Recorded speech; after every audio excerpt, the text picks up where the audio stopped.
If you read the central bank data, it shows that the Kenyan economy, we have now borrowed. Our national debt is now over 12.1 trillion Kenya shillings. For the last 3 years, our country has borrowed in excess of 3.5 trillion Kenya shillings. So I would want to request all of us as the leadership, and especially those who have the opportunity to make decisions in the executive. Let us serve our country with dedication.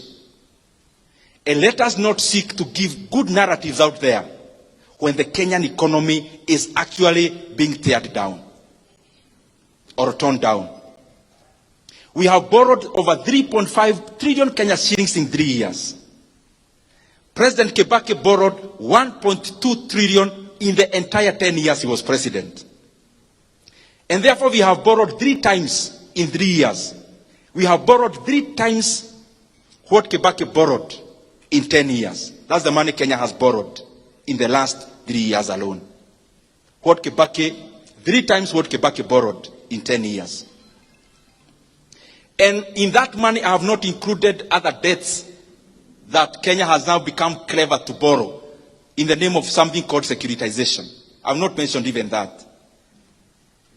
It therefore means the economy of Kenya is borrowing 100 billion every month.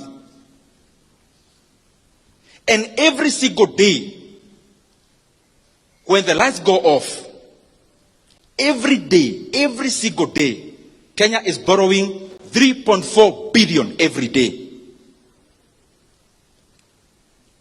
That we are borrowing in a minute.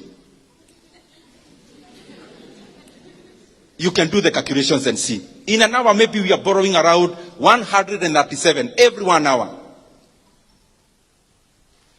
I'm saying this because we are now headed to the elections. And what governments do, they focus more on re-election, and we forget that we have a country to lead after the elections.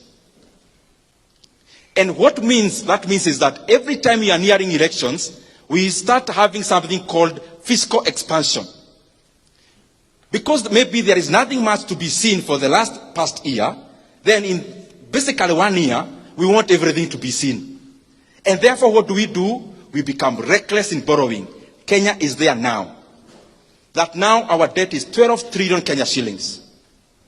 I want to request that we do not have to put our country in that kind of pedestal in terms of borrowing. Kenya has always had development for the many years, but we never had to borrow that much. President Kibaki did a lot of development. He borrowed only 1.2 trillion for 10 years. Where is the 1.2 trillion we are borrowing every year going? To make the matter worse, everything you see with your eyes happening in Kenya now, in terms of development, what you can see, for example, the expansion of this Keno-Marwa road, is not even part of the 12 trillion borrowed. Is another column on the side called fuel levy securitization. Everything else you see in Kenya in terms of development, like even the Talanta Stadium, is also not part of the 12 trillion debt. That is another debt, securitization of the sports fund, where we borrowed 46 billion and will be paying 100 billion in interest rate alone after 15 years. Even the expansion of Nairobi-Nakuru Road is also not part of the 12 trillion we have borrowed. That is NSSF money being used as a PPP to build that road. I request those who are in government, you have already borrowed 1.2 trillion every year. And even what we can see with our eyes is actually not part of that borrowing.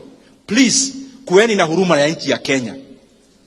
Even as we preside over the affairs of our country, let us be, tujue kwa akili zetu ya kwamba there is Kenya after elections. Let us not run our country in terms of overheating it. We must avoid to become like Sri Lanka. We must avoid to become like Ghana. We must avoid to become like Ethiopia. we must avoid to become like Zambia in the recent years. Because Kenya is a strong country with internal resources. This issue of profligate borrowing must come to an end if we really care about this country. Asanteni sana, Mungu awabariki. Asante sana.